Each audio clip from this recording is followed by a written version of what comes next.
Alright folks, this is a quick video. A friend of mine, Chance Deloach, sent me a video, and a lot of folks have asked this question. These are the TPS cushion wad that you get from Ballistic Products. If you're loading 3.5 inch, you just cut your 4 pedals in it and you stick them in the shell and load it and go with it. But I don't shoot a lot of 3.5s. A lot of buddies do, but I don't. So I modify them down to fit a 3-inch gun. And these are what we use. A lot of times I cut them with scissors. I got the Precision Reloaders tool over here that I use. Y'all seen me use 100 times. You can buy one of these. Actually, this is 12 gauge. I needed 20, but it'll work for now. It's got a razor blade sticking out of it, folks. It's used for trimming. It won't do it on this. This is a 12 gauge one. But I used a 20 gauge one to trim the hulls. Well, I did. Until Chance showed us. This is a 1/2 inch piece of PVC pipe.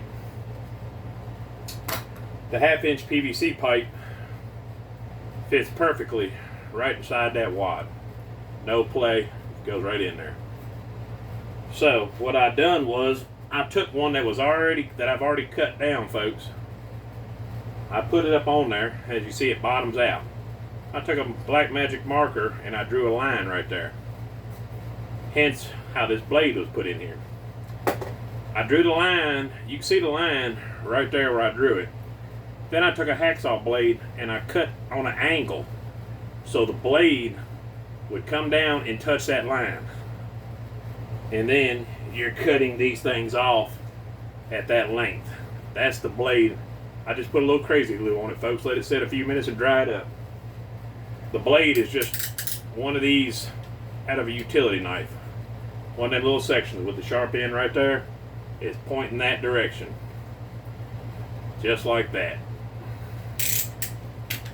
But it's fairly simple, guys. You take an uncut TPS wad, if you want to use it in a 3-inch, you push it up over top your 1/2 inch PVC to that blade, and you turn. And when it gets done, bottoms out, cuts it right off. Now you're ready. They're all the exact same length. They're ready to go in a 3-inch gun. Just turn it, and it'll cut it off clean. When it bottoms out, it snips it right off. Now Wade showed us this. He had a buddy made him one. He's also got it where he can cut the 4 pedals in it. And I still use my guide for that. But tomorrow, I will take my other piece of PVC there. Which, to be honest, folks, I found this 1/2 inch PVC laying in my barn. But I'll take this one and I'll cut it to where I make half cuts with it. Actually, I'll probably cut it in half, make one for each, one for a deep cut and one for a half cut. The slit's going down through the wad. But this is just a homemade tool. It don't really cost you anything, guys, and it's a whole lot cheaper than buying that Geico stuff.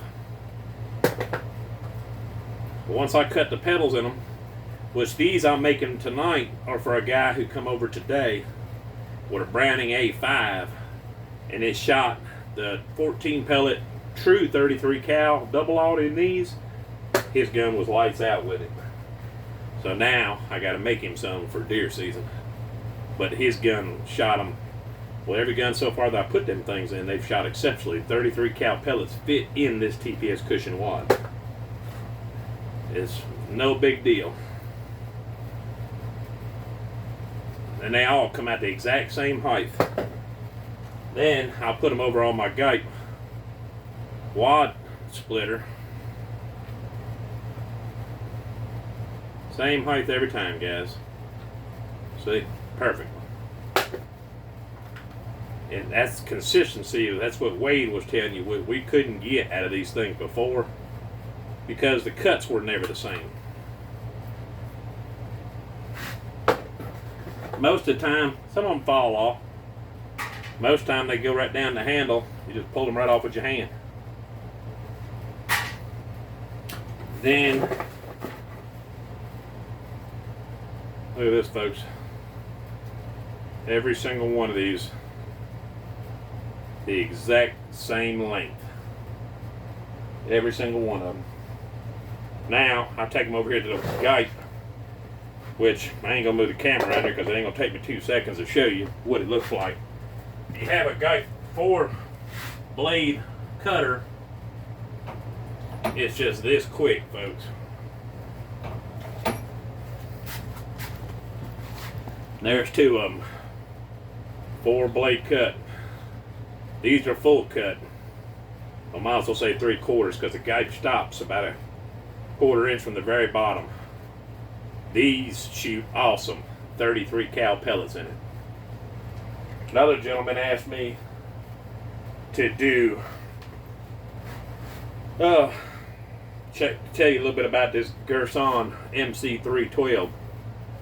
Shoots 2 3/4, 3 and 3.5. The one thing you'll notice real quick about this gun, they copied Benelli's inertia gas system. It's identical.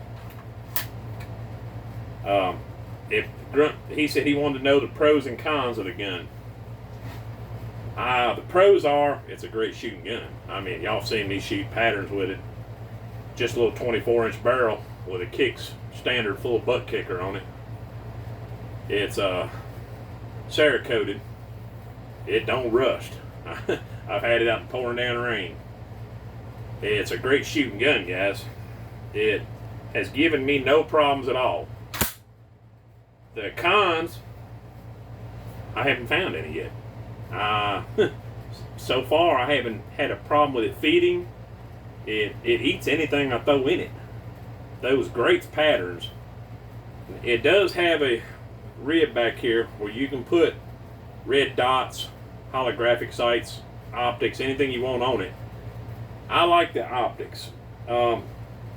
That's just me. It's a personal thing. The gun actually shoots great without them on it. It doesn't shoot high, low, left, right. It shoots perfect. It's just my eyesight ain't what it once used to be, and it gives me a good sight picture. So if you're looking for cons in this gun, I can't give you one right now. I haven't had it fail to do anything. It's only had a few 100 rounds in it, and it hasn't been through deer season yet. So we'll soon find out how it's going to perform out there in harsher conditions once deer season gets here. But so far, I can't tell you anything bad about the gun. I can tell you everything great about the gun. It feeds great, ejects flawlessly, has a great trigger on it, which is hard to say for a shotgun. A lot of shotguns do not have great triggers. But that's my quick review of the shotgun. Like I said, I can't give you any bad details on it because I haven't found any. Anyway, stay tuned, folks. We're going to start loading up some more shells here shortly, and I'm all caught up, and I got so many folks asking for shells this year because I guess it's still hard. All week I have done nothing but made thousands and thousands of pellets. All right, folks, stay tuned.